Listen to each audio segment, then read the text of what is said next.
Hello everyone, welcome back to Sydney and Starlet, and if you are new here, welcome, enjoy the videos. So today, me and Sydney are going to be reading Walt Disney's Winnie the Pooh and Tigger 2.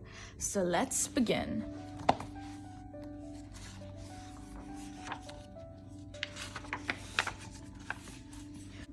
One morning, Winnie the Pooh was on his way to visit his friend Piglet. Although Pooh's head was stuffed with fluff, he was a cheerful fellow. As he walked along through the woods, he was humming a song to himself. Pooh did not look where he was going. All of a sudden, someone bounced into him. Pooh found himself flat on the ground. Tigger was sitting on his tummy. "Hello, Pooh," said Tigger. "It's a fine day for bouncing." Tigger helped Pooh get up. "Thank you, Tigger," said Pooh. "I was just thinking it's a fine day for going to visit Piglet." "I was on my way to see Rabbit," said Tigger, "but I will come along with you." And Tigger bounced away. Tigger bounced on ahead of Pooh. He bounced so fast and he bounced so far that he bounced right into Piglet. "Tigger!" cried Piglet. "You scared me." "I'm sorry," said Tigger. He helped Piglet get up. "Now I'm off to see Rabbit," said Tigger. "Why don't you and Pooh come with me?" Away he bounced again.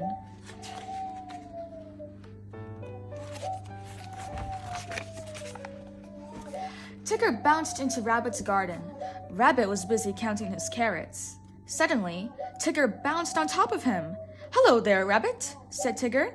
"Tigger, you're a pest," cried Rabbit.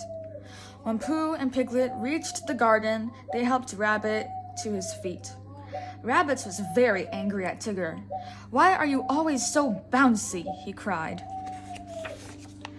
"Bouncing is what I do best," Tigger said, and he began to sing. "The wonderful thing about Tigger is, Tiggers are wonderful things. Their tops are made of rubber, their tails are made of springs. They're bouncy, trouncy, flouncy, bouncy, fun, fun, fun, fun, fun. The most wonderful thing about Tigger is, I'm the only one."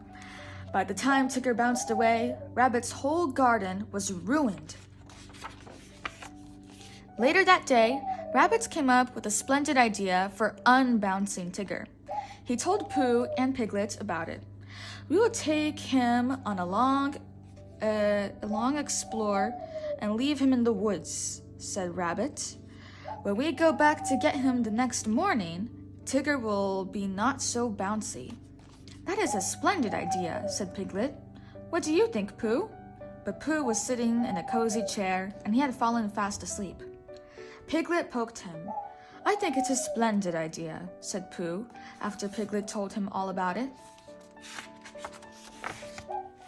The very next day, Rabbit, Pooh, and Piglet took Tigger into the woods. "When we come back to get Tigger tomorrow," said Rabbit, "the bounces will all be gone. He'll be a sad Tigger, a sorry Tigger. A Rabbit, I'm so glad to see you, Tigger." Tigger bounced farther and farther away. He did not know about Rabbit's idea to leave him in the woods. The three friends found a hollow log. "Quick," said Rabbit, "hide inside." They climbed into the log. Tigger soon came back to look for them. "Hello," he called. No one answered. Tigger stood on top of the log. He called to his friends again. They still did not answer. They must be lost, thought Tigger, and he bounced away to find them. As soon as Tigger was out of sight, Rabbit, Pooh, and Piglet started home. After a while, they came to a sand pit. "Something is wrong," said Piglet. "I'm sure we passed by here before." "Nonsense," said Rabbit. "Keep walking." Soon they came to the sand pit again. "I believe we're lost," said Pooh. "We have been looking for home, but we keep finding this sand pit." "Maybe if we start looking for this sand pit, we will find our way home." "I'm sure I know the way," said Rabbit. "You two wait here, and I'll find it." Pooh and Piglet waited for Rabbit. They waited and waited and waited, but Rabbit did not come back. At last, Pooh took Piglet's hand. "Let's follow my tummy," said Pooh. "Whenever I get hungry for honey, my tummy leads me home." Sure enough, Pooh's tummy found the way. Just as they came out of the woods, Tigger bounced into them. "Oh, Tigger," said Pooh, "Rabbit is lost in the woods."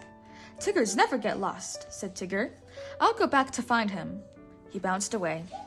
Meanwhile, Rabbit was all alone in the darkest part of the woods. He was very, very lost. Every time he looked around, he thought he saw someone watching him. He heard all sorts of scary sounds. Peck, croak, hiss, hoot, chomp. Then Rabbit heard someone creeping in the bushes. "Help, Pooh! Help, Piglet!" he shouted.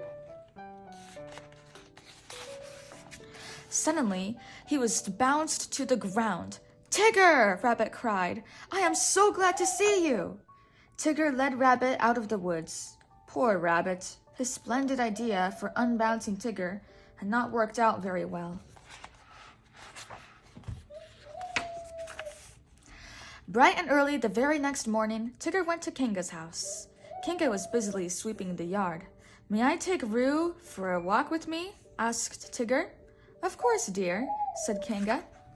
As Tigger bounced along, Roo rode on his back. "Can Tiggers climb trees?" asked Roo. "That's what Tiggers do best," said Tigger. "I will show you." Tigger found a tall tree, and he bounced from branch to branch. He bounced up. "Woo, Tigger!" squealed Roo. He bounced higher. "Woo, Tiggers!" Roo squealed again. He kept bouncing higher and higher. Soon, they were near the top of the tree. When Tigger looked down, he was very scared. "How did this tree get so high?" he cried. "Isn't it fun?" said Roo. "No," answered Tigger. "I forgot to tell you. Tiggers can't climb down." "Hooray!" squealed Roo. "We'll stay here forever." Just at that moment, Pooh and Piglet came by. They happened to look up at the tree. "Piglet," whispered Pooh, "there's a jaguar." "Are jaguars fierce animals?" cried Piglet. "I'm not really sure," said Pooh. "Let's walk a bit closer and see." When Pooh and Piglet reached the tree, they saw Tigger and Roo near the top. "Hello!" called Roo. "Tigger is stuck." "Don't worry, Tigger," called Pooh. "We will get Christopher Robin. He'll think of a way to rescue you." Before long, Christopher Robin appeared. He ran to the tree with Rabbit and Kanga. "I do hope Tigger has learned his lesson," said Rabbit. "Maybe he'll stop bouncing now." Christopher Robin took off his coat. He told everyone to hold onto a corner so Roo could jump into it. After Roo came tumbling down, Christopher Robin called up to Tigger. "Now it's your turn to jump," he said. "Tiggers don't jump, they bounce," said Tigger. "But if I don't get down from here, I promise never to bounce. But if I ever get down here, I promise never to bounce again." "Did you all hear that?" cried Rabbit. "He promised to stop bouncing." Tigger closed his eyes and let go of the tree. Down, down, down he fell. He landed on the coat with such a thump that everyone fell backward. Tigger was happy to be down. He started to bounce. Rabbit held up his hand. "No bouncing, Tigger," he said. "You promised never to bounce again." "That's right," said Tigger. "I did." Tigger began to walk away. Without his bounce, he was a very sad Tigger indeed. Roo watched his unhappy friend. "I like the old bouncy Tigger better," he said. "So do I, dear," said Kanga. "So do I," said Pooh and Piglet. Everyone looked at Rabbit. "Well," said Rabbit, "so do I guess." All of a sudden, Tigger came bouncing back. "Do you really mean it, Rabbit?" he cried.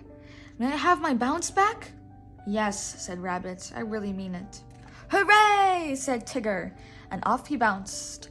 happy to be his bouncy old self again. And that is the end. So that is it for today, everyone. We really hope you all enjoyed it, and we will see you all next time. Bye-bye. Bye-bye. Pick out your favorite page.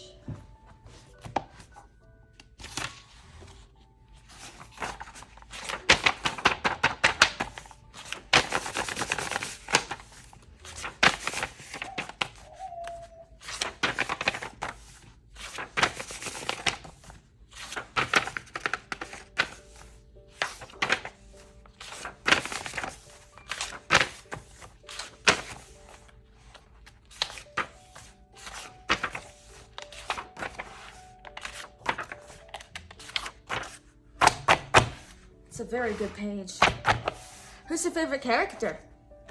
Good. Tigger. Good choice. Bye-bye.